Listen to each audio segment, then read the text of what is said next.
श्री राम कृष्ण वचनामृत। तव कथामृतं तप्त जीवनं कविभिर्लितं कल्मषापहं श्रवणमंगलं श्रीमदाततं भुवि गृह्णन्ति ये भूरिदा जना। लेक्चर तथा श्री रामकृष्ण अप्रसन्न होकर, तुम्हारे कलकत्ते के आदमियों में यही एक धुन सवार है, सिर्फ लेक्चर देना और दूसरों को समझाना।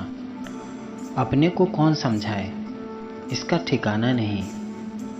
अजी, समझाने वाले तुम हो कौन? जिनका संसार है वे ही समझाएंगे।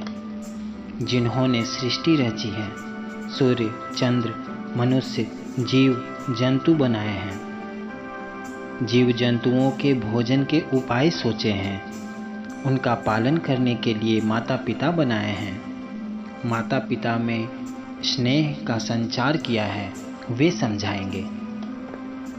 इतने उपाय तो उन्होंने किए और यह उपाय वे ना करेंगे। अगर समझाने की जरूरत होगी तो वे समझाएंगे, क्योंकि वे अंतर्यामी हैं।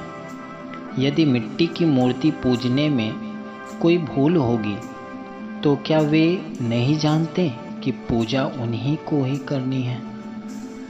वे उसी पूजा से संतुष्ट होते हैं। इसके लिए तुम्हारा सिर क्यों धमक रहा है? तुम यह चेष्टा करो जिससे तुम्हें ज्ञान हो, भक्ति हो। अब शायद मास्टर का अहंकार बिल्कुल चूर्ण हो गया। वे सोचने लगे, ये जो कह रहे हैं वह ठीक ही तो है। मुझे दूसरों को समझाने की क्या जरूरत? क्या मैंने ईश्वर को जान लिया है? यह मुझ में उनके प्रति विशुद्ध भक्ति उत्पन्न हुई है। स्वयं के सोने के लिए जगह नहीं है और लोगों को न्योता दे रहे हैं। स्वयं को कुछ ज्ञान नहीं, अनुभव भी नहीं और दूसरों को समझाने चले हैं। वास्तव में कितनी लज्जा की बात है, कितनी हीन बुद्धि का काम है। क्या यह गणित इतिहास का साहित्य है कि दूसरों को समझा दें? यह ईश्वरीय ज्ञान है। ये जो बातें कह रहे हैं वे कैसे हृदय को स्पर्श कर रही हैं। श्री रामकृष्ण के साथ मास्टर का यही प्रथम और यही अंतिम तर्कवाद था। श्री रामकृष्ण, तुम मिट्टी की मूर्ति की पूजा की बात कहते थे। यदि मिट्टी ही की हो तो भी उस पूजा की जरूरत है।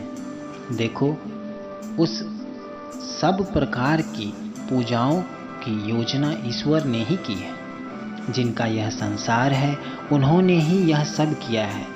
जो जैसा अधिकारी है उसके लिए वैसा ही अनुष्ठान ईश्वर ने किया है। लड़के को जो भोजन रुचता है